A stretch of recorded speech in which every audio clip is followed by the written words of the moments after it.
Bloomberg Audio Studios. Podcasts, radio, news. Joining us right now is Brad Lander. He's New York City's Comptroller and former mayoral candidate who actually cross-endorsed Mamdani during the primary election. Great to have you here, Brad. Great to be here. I'll get right to the brass tacks here. I mean, when we talk about some of the fears in this city about Mamdani, we've heard it from Wall Street, we've heard it from the real estate investors, we've heard it from the business community. Will he actually be good for this city's finances? I think he's going to be great for the sense of the city having a diverse, creative energy and looking forward. Andrew Cuomo has run this sour, dark, backward-looking, everything is terrible campaign. I don't know why anyone would want to start a business in that city, but the hopeful one where things get more affordable, where people are still able to come here, I think they will. He's going to put a solid team together. I think business leaders will end up thinking, I don't remember what it was we were so worried about. What's the balance, though, between sort of carrying out some of his policies to create affordable housing and free busing and other policies that effectively are going to cost money, and at the same time sort of at least support policies that are going to be conducive to people starting businesses, building buildings, et cetera? Yeah, well, let's just use childcare as an example. So that's the place where Governor Hochul and Mayor Zoran are kind of best united. That's great for businesses. Yes, there has to be a little more money to pay for it. But if you see what you're getting is that your employees have a safe, high quality place for their 2- and 3-year-olds, that shows up in business productivity very quickly. It means your employees feel like they can afford to stay here instead of moving someplace else. You got to show you can deliver it, that it's cost effective, that it's worth the money being paid. But I think that's a win-win. Well, you mentioned safety, and actually we sat down with Eugene Rem of Catch Hospitality Group last week. We asked him about the race. He said he really cares about safety at the end of the day. And to that point, Zoran Mamdani has said that he would keep Jessica Tisch to have her stay on as police commissioner if he is elected. Do you think that that's the right choice? I do. I said during the primary, I was the first candidate to say I would ask Jessie Tisch to stay on board, and I'm delighted that Zoran has said it as well.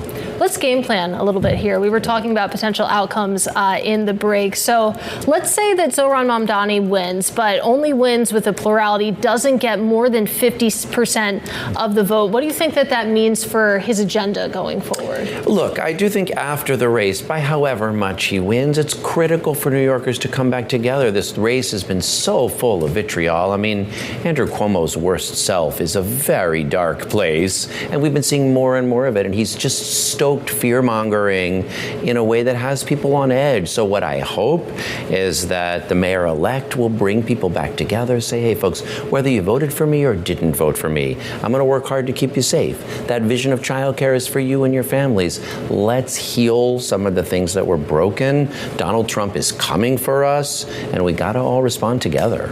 Also, to Katie's point, though, I mean, when we talk about Tisch staying on as commissioner, there's been a lot of discussion about who Mamdani is going to put around him. There's, of course, one of the big knocks that Cuomo at least has tried to sort of levy his way is the idea that he doesn't have the experience to manage a city of this size and complexity here. Do you have any sense as to what that team is going to look like? Well, look, I think people are going to get information on that pretty quickly. And what I'll say is... Are you going to be on that team? I think people will get information on that pretty quickly. Okay. I think a lot better. The people that are going to want to work for Zoran are energetic, are excited about it, have hope in the future of the city.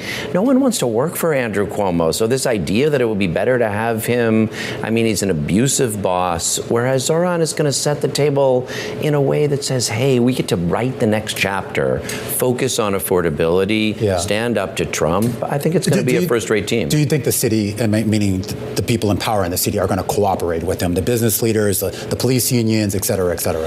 Look, I mean, it's a city in which people got a lot of opinions and they feel strongly, but we love New York City. And that's a pretty profound feeling. So I really do hope even folks who don't vote for Zoran tomorrow will say, how can we work together to actually make it work? Everyone benefits from a more affordable, from a safer, from a more inclusive city. Well, Brad, let's try to get at your future plans through a different way. Are you planning to run for Congress in the 10th district, or are you waiting to see how tomorrow shakes out? So for today, I'm really focused on helping Zoran win tomorrow, on making sure these affordable housing ballot propositions pass tomorrow, which people aren't talking about, but are a big deal for building more housing. So through tomorrow when the polls close, I'm going to stay focused on helping make sure those things happen. Well, with that in mind, talk us through what the next 24 plus hours look like for you, because I have to imagine this is a sprint to the finish. Oh, we started today at 6 a.m. with Zoran and a crew of us walking across the Brooklyn Bridge. Polls open at 6 a.m. tomorrow. They go till 9 p.m. It's really important that everyone comes out to vote.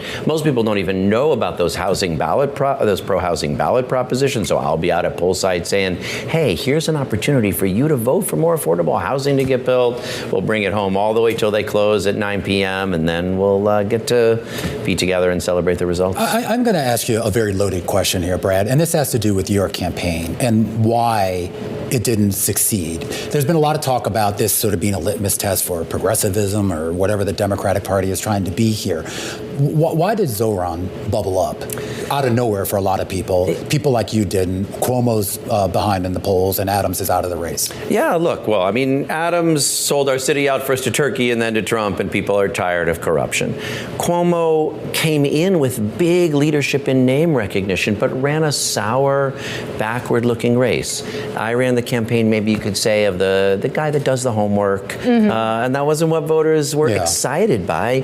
Zoran ran a campaign that inspired and excited people, that focused on affordability, that offers something new and hopeful in a dark time.